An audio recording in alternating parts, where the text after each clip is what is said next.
Welcome to Buckeyes Tomorrow Morning for Monday, November 25th. I'm your host, Tom Orr. The Michigan game is in 5 days. This is normally the show where we play you a bunch of clips from interviews after the previous game on that Saturday. Let you look back at that game and some of the things we maybe learned. I know this week is different. You don't need to tell me this week is different. So we're going to be mostly looking forward on this game.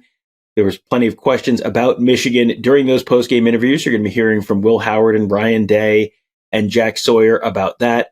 And we will have a little bit of stuff later on about some of the interesting stuff from that Indiana game. But we are going to start with Michigan because, well, it always starts with Michigan, doesn't it? So let's start with Ohio State head coach Ryan Day.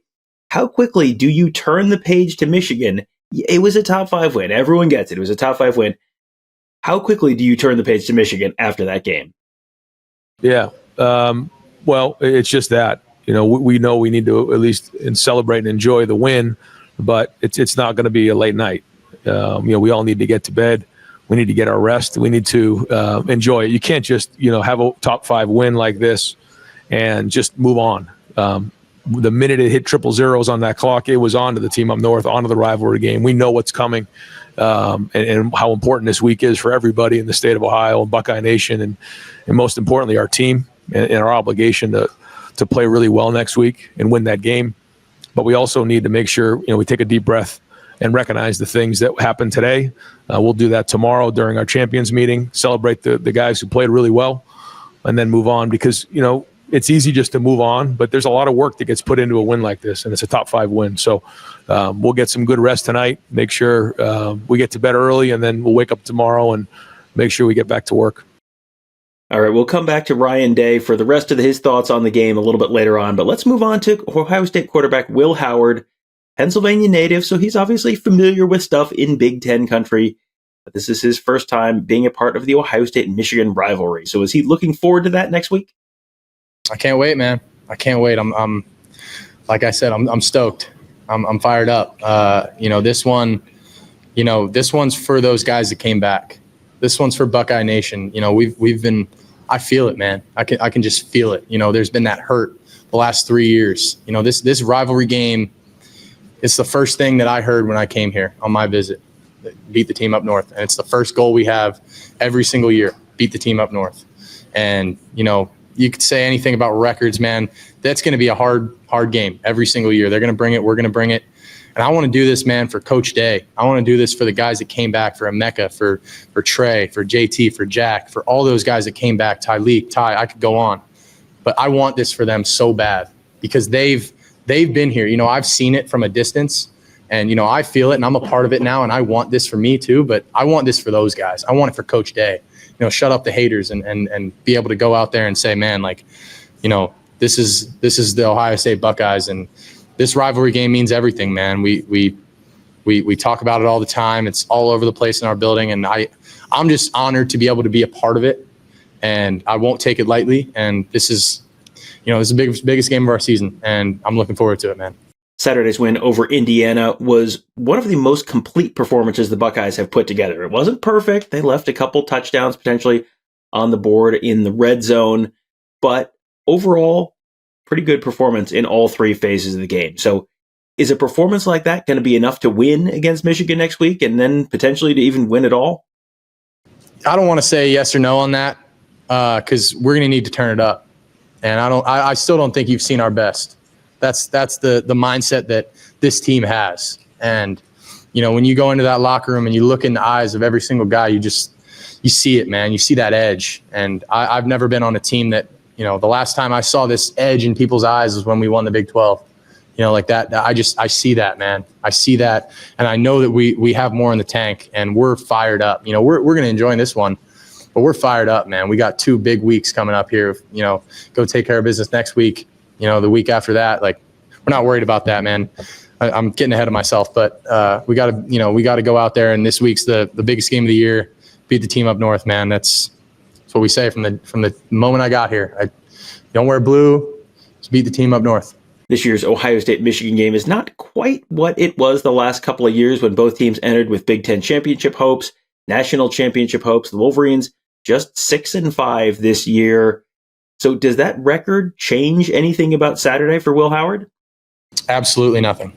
It means absolutely nothing. This game is as big as they come, man. It's the Michigan-Ohio State game. You know, I'm sorry I just said that, but it's a team up north Ohio State game. Like it's everything. It doesn't matter what their record is. I couldn't care less. It means everything. And I'm just so excited to go out there and to do this for my brothers, for Coach Day, for everyone out there in Buckeye Nation that's been hurting. I can't wait, man. Next up, we're going to be hearing from Jack Sawyer real quickly. This is someone who grew up in Pickerington, Ohio, just east of Columbus, Central Ohio native. He knows the Ohio State-Michigan rivalry very, very well. Came back this year, at least in part, to beat Michigan and achieve some of the things that they have not achieved in recent years. So how quickly is he turning the page from the top 5 win over Indiana to the Michigan Wolverines? Right now, I could really care less, no offense, talking about this game, because, this is the game that you come back for. It's a game that, has impacted so many lives the last few years, and I want this one so bad for so many different reasons, so it's right now. All right, now we're going to circle back to some of the other things of note after the game. One thing that was definitely of note, the first punt return for a touchdown for the Ohio State Buckeyes in 10 years and 1 day. Caleb Downs returned the punt for a touchdown, first time since they played Indiana in 2014. That was also the week before the Michigan game. You probably know how the 2014 season ended up for Ohio State, so if you were into omens, there you go. But Caleb Downs returning punts, what went into that decision? Because it was something that was sort of talked about, and then they didn't do it at the start of the year. So was injury risk part of that decision? Oh yeah, we take everything into consideration, and we made the decision a couple of weeks ago that we felt Caleb, really about midway through the season, after the Oregon game, we just felt like Caleb needs to be more involved and make more an impact on games. I think that what's been happening on defense, has kind of shown that's happened, and then we felt like as a punt returner, he was dynamic with the ball in his hands. When he was in high school, I saw live and in color. I felt like he could play running back here at Ohio State. And when you're in the special teams, meetings every day and putting the work in that these guys are putting in, it's a great example to the other players that you may not see the results, but if you trust the process, good things are going to happen. And now, we've had 3 weeks in a row. We've had a punt block, and then and now a punt return for a touchdown. And those are big plays in matchup games. Those are the things that we got to have. I felt like we made some good personnel changes there. And Brian Hartline deserves a lot of credit. He's the one that heads up the punt return. And, he and Rob Keys, it's everybody. We all coach it. Tim Walton coaches the jammers, which I thought Denzel and Jermaine did a great job on that play. I'm going to go back and watch the film, but there was great effort on that play. And so that's one of those things we got to make sure that we celebrate the efforts on those plays, because those are game-changing plays. And but give Caleb, all the credit he deserves. I felt like we had a chance to return it based on what had happened earlier in the game. If the jammers gave us a chance, the punt was a little short, and I said, "Oh man, here we go again," because we've had a lot of short punts. It bounced off the turf, and Caleb's, decides he's gonna return it. Made a few guys miss, and then just some great effort on that play to go turn good into great, and again a game-changing play.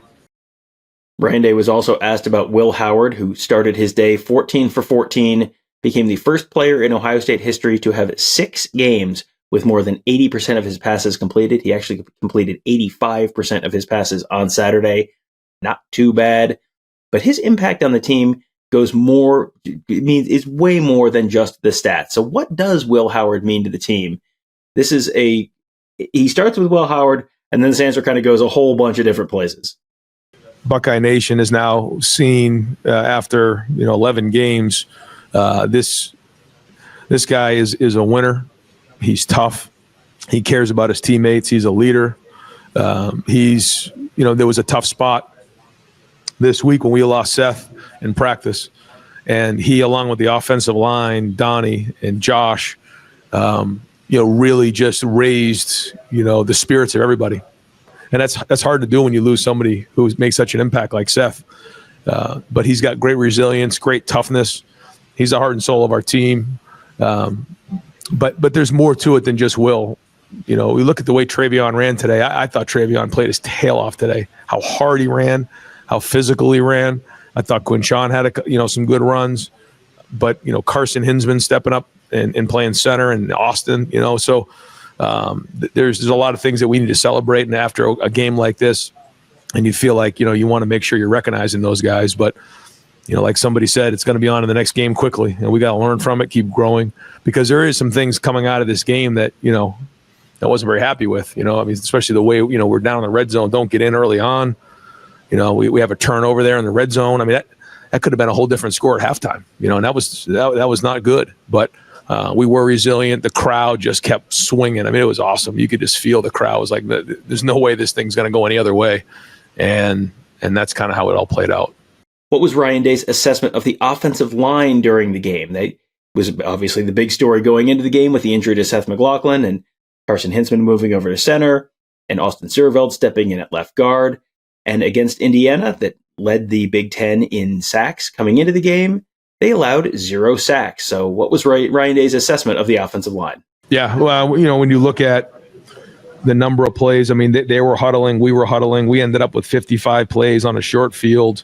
So, the numbers aren't going to be as gaudy as maybe like we've talked about in the past when you're talking about 55 plays. That's 30 less plays than we used to get. So the numbers won't look that way. So I'll go off of what I saw on the field. I felt like guys were getting after it. I felt like, some of the plays that guys were just straining. And this style of defense, there is people moving every play and shifting and changing the fronts. And there were times where there were free guys in a hole, and I thought our running backs ran downhill, but the game plan was that, if there might be a couple free guys, near the line of scrimmage, but we were going to come off the ball and not play hesitant trying to figure all that out. I think they played hard, and I thought they protected well when Will was in pass protection. And we're going to wrap it up with Will Howard now. Mentioned earlier, first player in Ohio State history with 6 games of 80% completions or more. He was asked about that, and then he was also asked about he just seemed fired up during the game and afterwards. No, man, I just, I'm just proud of this team, man. I'm proud of this university. I'm proud of Buckeye Nation for showing up and being loud and making an impact on the game. Having them go on the silent count, that really makes a difference. It really does. And truly, that was the loudest I've ever heard Buckeyes or Ohio Stadium. That was the loudest I've ever heard it in there. It was turned up, man. After that, I don't think I've ever gone crazier on a sideline than I did after Caleb's punt return. I think that was really what sealed the game for us right there. Like that just put him out of it. Got a lot of respect for what they do and what Coach Cignetti has done over there. They've had a heck of a turnaround, man. But, you got to remember you're coming in to play the Buckeyes, man. It's a little different. And finally, as the guy who works most closely with the offensive line of anyone on the team, what did Will Howard think of the offensive line's play this week? I'm so proud of those guys, man. For him and Austin to step into new roles. Austin was playing right guard early in the season. Now he's playing left guard. For those guys to be able to step in like they did, I was just so proud of them. And really all week, I just told those guys, I was like, dude, I'm not worried. I'm not worried about you guys. You guys have played a ton of football. Carson started 12 games last year, and he's a good football player.